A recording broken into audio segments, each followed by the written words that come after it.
guys, balik lagi dengan Efek Anime. Pembahasan kali ini, Efek Anime akan membahas konten evolusi lagi. Kali ini kami akan membahas evolusi dari karakter Obito. Sebelum kita mulai, Obito adalah karakter yang memiliki kisah yang sangat tragis dalam kehidupannya. Dan kehidupannya pun mulai berubah saat ia bertemu dengan Naruto.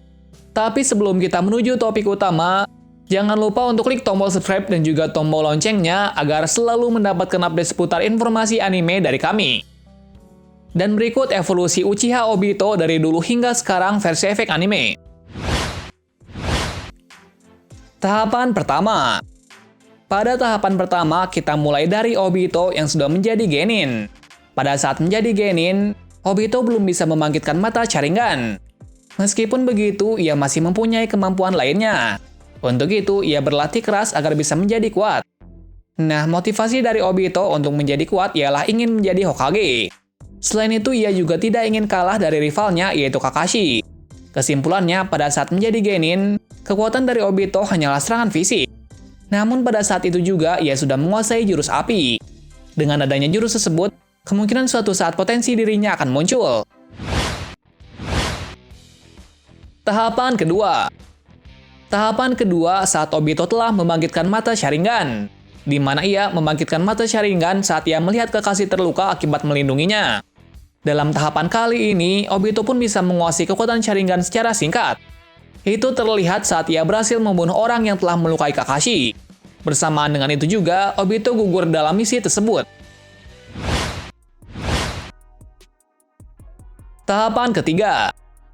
Pada tahapan ketiga, saat Obito telah diselamatkan Madara dari kematian. Sebelumnya Obito telah dianggap gugur oleh para rekan-rekannya, karena Obito telah tertimpa bebatuan yang sangat besar. Ternyata Obito berhasil diselamatkan oleh Uchiha Madara. Maka dari itu, ia masih hidup. Sejak saat itu, Obito dirawat oleh Madara. Madara juga memberikan sel Hashirama dan kekuatan Zetsu putih, agar Obito bisa berjalan kembali. Nah, dari segi kekuatan, Obito kali ini jauh lebih kuat dari sebelum-sebelumnya. Namun pada tahapan kali ini juga, Obito juga bisa membangkitkan mata Mangekyo Sharingan. Kebangkitan mata itu terjadi saat ia melihat Rin telah terbunuh di tangan Kakashi.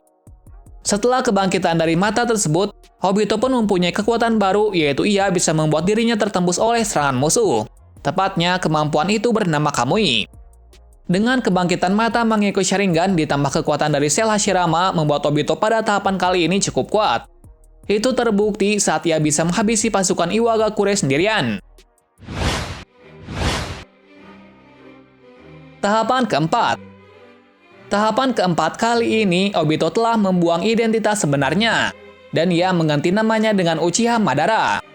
Ia melakukan hal itu untuk menciptakan dunia baru lewat rencana dari Uchiha Madara. Pada tahap kali ini, Obito telah memakai topeng dari Zetsu putih. Dari segi kekuatan, pastinya Obito sudah semakin kuat lagi. Pada saat itu, ia juga berhasil membuat organisasi Akatsuki berpihak kepadanya.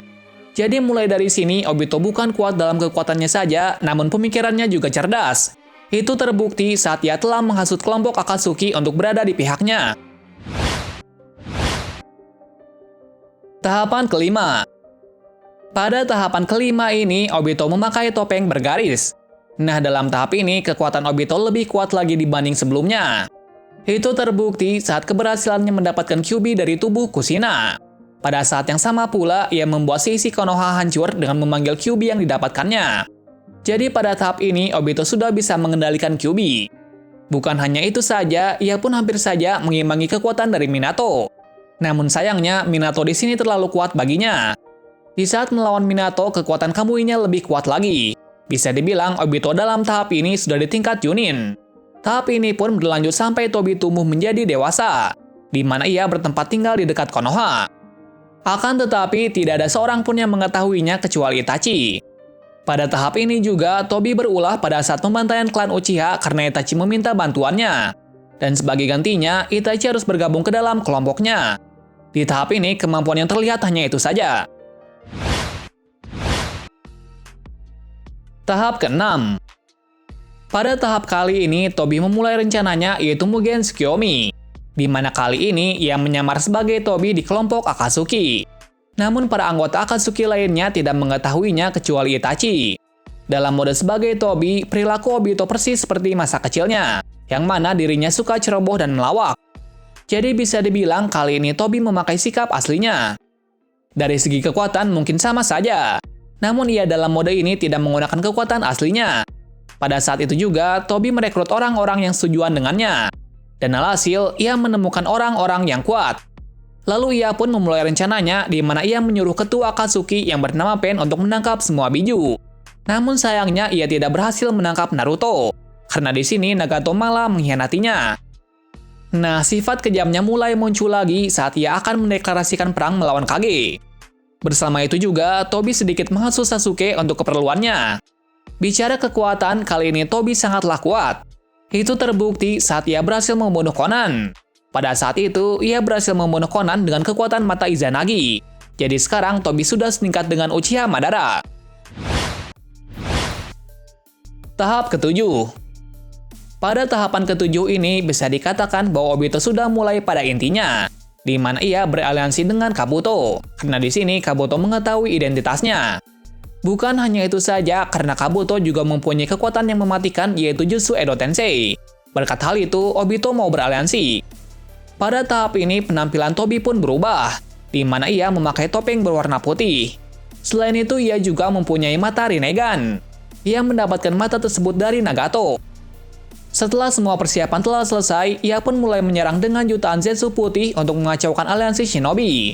Sementara itu, Kabuto memberikan bidak Jinchuriki kepada Obito. Jadi kali ini, Tobi mempunyai bawahan yang kuat. Apalagi ditambah dengan kekuatan dari mata Rinnegan dan Sharingan. Akan tetapi, ada satu hal yang mengejutkannya, yaitu kedatangan dari Naruto dan Killer Bee ke medan perang. Nah, untuk bisa menghentikan Naruto, Tobi menggunakan kekuatan Rinnegan beserta para bidak Edo Tensei. Namun sayangnya identitasnya malah terbongkar. Bicara soal kekuatan, Obito di sini sangatlah kuat. Itu terbukti saat berhasil membuat Kakashi terluka parah. Bukan hanya itu saja, ia juga membuat bidan Naruto terpojok dalam mode bijunya. Kekuatannya bertambah lagi dengan berhasilnya membangkitkan Yubi atau ekor 10. Tahap ke-8. Tahap ke-8 ini Obito hampir saja dalam puncak kekuatannya. Yang mana pada tahap ke-8 ini, Obito menjadi Jinchuriki dari Yubi.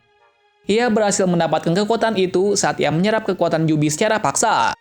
Namun pada tahap ini, Obito belum sepenuhnya menguasainya. Malahan pada mode ini, kesadarannya mulai menghilang. Pada tahapan Jinchuriki belum sempurna, kekuatan dari Obito sudah sangat mengerikan. Apalagi sekarang ia menyerang dengan membabi buta. Tahap ke-9. Pada tahapan ke-9 ini melanjutkan tahapan sebelumnya, yang mana Obito berhasil menguasai Jinchuriki sepenuhnya. Jadi saat ini ia sudah sadar dan benar-benar mengendalikan kekuatan dari Jinchurikinya. Pada mode ini kekuatan Obito bertambah berkali-kali lipat. Yang sebelumnya ia menyerang tanpa mengontrol kekuatannya, sekarang ia bisa mengeluarkan kekuatan penuhnya. Di sini terlihat bahwa dalam mode ini Obito berhasil membuat para Kage kewalahan. Terutama dalam mode ini Obito bisa membunuh Edo Tensei sekalipun. Selain itu, ia juga tidak bisa dilukai dengan serangan ninjutsu. Ia hanya bisa dilukai saat musuh menggunakan senjutsu dan taijutsu. Untuk jutsu terkuat Obito dalam mode ini adalah pedang Nunoboko, di mana pedang tersebut bisa digunakan seperti apa yang ia inginkan. Dan senjata itu juga bisa menjadi pertahanan terkuat baginya. Bisa dibilang pada saat itu Obito benar-benar setingkat dengan dewa. Tahap ke-10. Tahapan ke-10 ini hanyalah sebuah teori saja. Kemungkinan saat Obito bisa mengeluarkan Susanoo, maka bentuk Susanoo dari Obito akan sama seperti bentuk Susanoo dari Kakashi. Kenapa seperti itu? Karena mata dari Kakashi adalah milik dari Obito. Jadi dengan adanya itu, kemungkinan besar Susanoo dari Obito sama seperti milik Kakashi. Nah, jika Obito berhasil membangkitkan Susanoo, maka kekuatan Susanoo-nya jauh lebih kuat ketimbang Kakashi yang menggunakannya. Kenapa begitu? Karena Obito di sini berasal dari klan Uchiha, yang mana ia lebih tahu dan pintar menggunakan kekuatannya. Mungkin itulah evolusi Obito dari dulu hingga sekarang. Bagi yang mau request evolusi karakter lagi, kalian bisa tulis di kolom komentar. Terima kasih sudah menonton video ini dan sampai jumpa di video selanjutnya.